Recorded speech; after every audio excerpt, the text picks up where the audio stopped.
InterCommunity 2015 was the Internet Society's grand experiment with a hybrid meeting.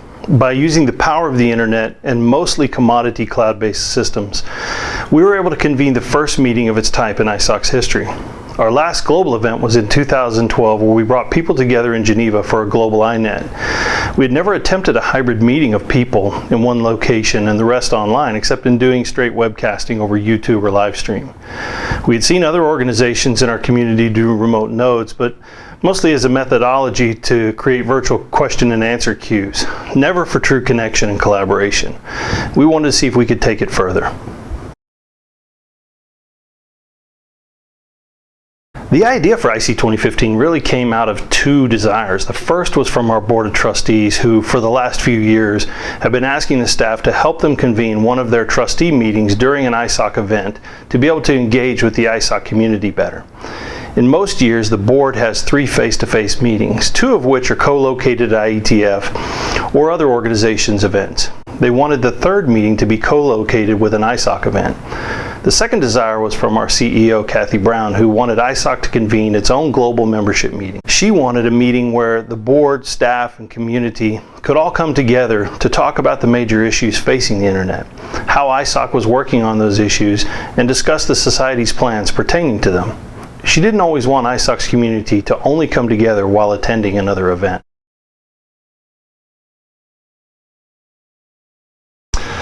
Well, it was held everywhere, or more precisely, it was held on the Internet. IC2015 was a truly hybrid event in all facets of the term.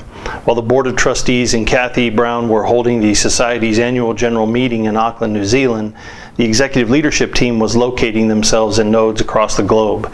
Including Auckland, we had 16 interactive nodes with full audio and video capabilities.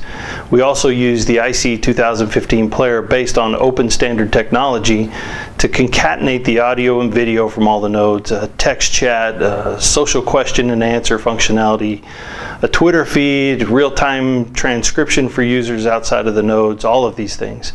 This group numbered over 700 for the entire event.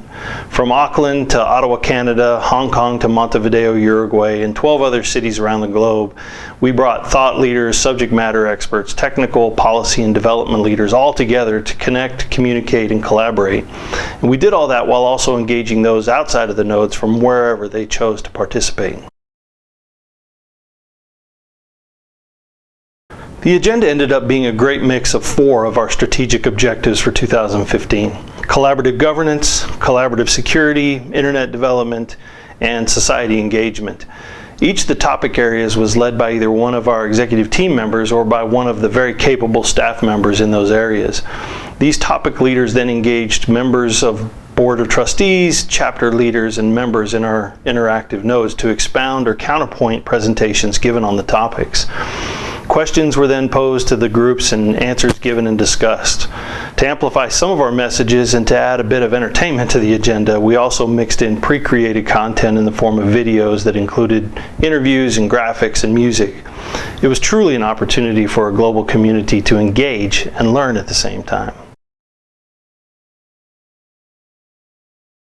Well, InterCommunity featured a web tool that we called the IC2015 player.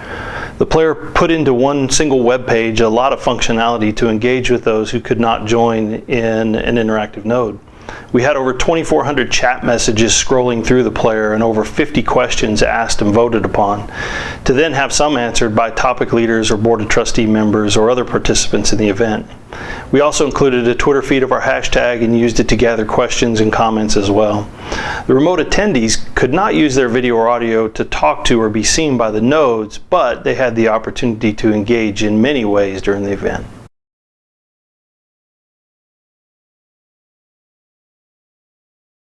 From the beginning, we set out to make sure we could bring this event to as many people with the best user experience we could produce without having to custom write or configure a bunch of disparate pieces of technology. We have a very diverse community with varying degrees of technical capabilities, internet bandwidth sizes, and audio-visual capabilities. We needed to keep all of this as simple as we could for both interactive nodes and our remote attendees. So we started with the remote attendees in mind first. We wanted one page that they would need to provide a minimal amount of information, just their name and email address, and then be able to get to and access everything we were offering. and we wanted it without forcing a software or plug-in download.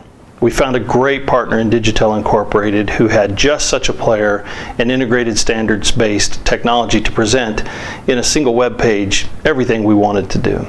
We then turned our attention to the interactive nodes.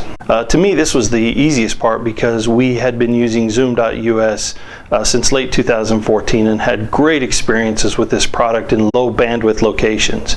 The HD audio and video provided by Zoom, coupled with the ease of use, made it the natural selection to really run the event on. I've mentioned to a few people that in essence we ran all of the HD audio and video interaction and managed the entire event via two $9.99 a month licenses from Zoom.us. We then gave the interactive nodes requirements for their AV needs in their locations, asking for multiple display devices so we could show both a gallery view of all nodes and a speaker view so they could see clearly who was speaking. We asked for audio reinforcement in the form of sound mixing and good microphones so they could be heard well. And lastly, we asked for HD video cameras to be used to make sure we had great video. Then we asked Digitel to bring the two audiences together. They used their standard software and fantastic service and processes to pull in the Zoom US feeds to their NOC in New York and then stream it out to the remote participants in the IC2015 player. They added in graphics and lower thirds and side-by-side shots of two different nodes talking to each other, and even did several different captured views so we could make archives to put on our website later. But to add to the complexity, we decided to do simultaneous interpretation of all proceedings in Spanish and French.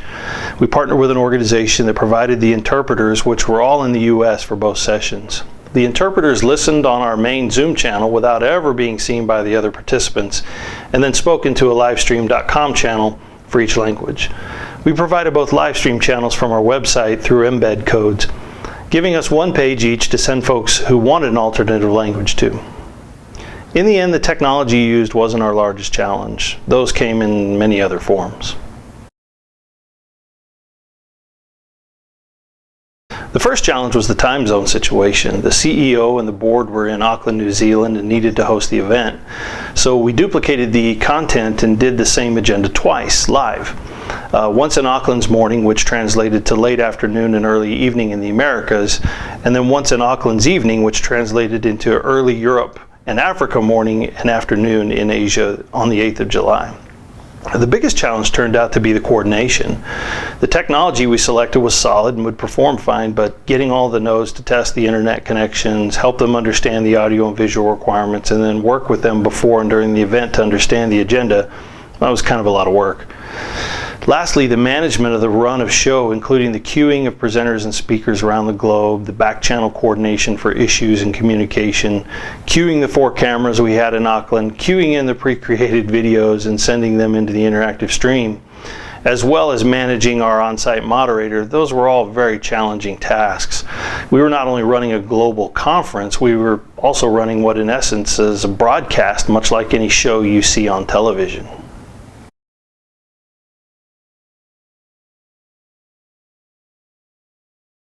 Well, I think many of us, including myself, were so concerned about the technology that we all went into the event scared of what might happen.